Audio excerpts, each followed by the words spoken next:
Today we're going to be talking about why you need to stop using the VLOOKUP function and start using index match. So I have a super simplified example here with a super small set of data to explain kind of why the VLOOKUP doesn't work as well as an index match function. So the VLOOKUP function works like this. So this function is designed to look at a value that you want and pull information, right? So it's really good for presenting data on dashboards, kind of like a summary page, or if you're just looking for information in general. So let's say we want to know what city Bill's from. Obviously, we could just look at this small list and see, well, Bill's from Chicago, or, we could filter or whatever, right?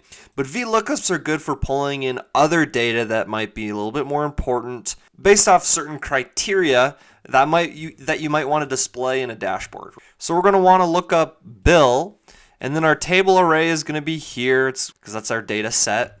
And then the column index that we want to display is 2. Because we want to know what city Bill's from. So this is column 1, this is column 2. So we want to know that he's from Chicago.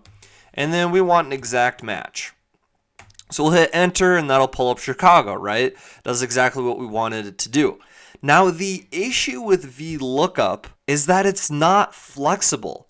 The data needs to be formatted in a specific way in order for it to work. Because a VLOOKUP is only going to search for that input based on this first column. Because a VLOOKUP is only going to search for that lookup value based on that first column in the table array. So if we wanted to search for city and figure out who lived in that city, we'd have to manipulate the data, we'd have to move column C here, and we just have to switch the columns around. And that's the number one reason why you should be using the index match function, because it's a little bit simpler to understand and it's a lot more flexible. So here, I'll show you how it works.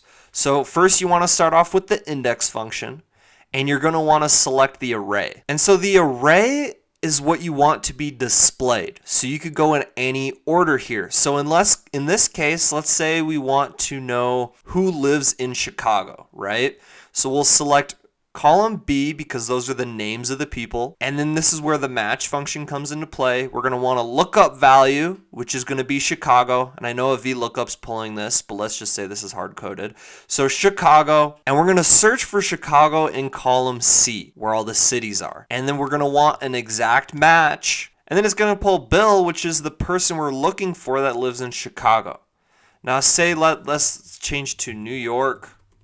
Right, that's going to update to Jack. And so essentially the index match function is just going to work a lot better than a VLOOKUP. Because in the real world, you're going to get data in a bunch of different ways, and rather than having to format raw data into specific columns, right, you can just use an index match function to search the columns you want. Because if you had to use a VLOOKUP, you're going to have to manipulate all these columns around, right? And what you're going to search is going to have to be in that first column. Versus an index match, you can be a lot more specific and a lot more flexible without formatting or manipulating data in order to get the result that you want. So that is the number one reason why you need to stop using the VLOOKUP. Start using index match. It could save you a lot of time in the future, and honestly, it's just a lot more easy and simplistic to use. Hope you appreciated this video. Please subscribe, smash the like button. Thank you so much, and have a great rest of your day.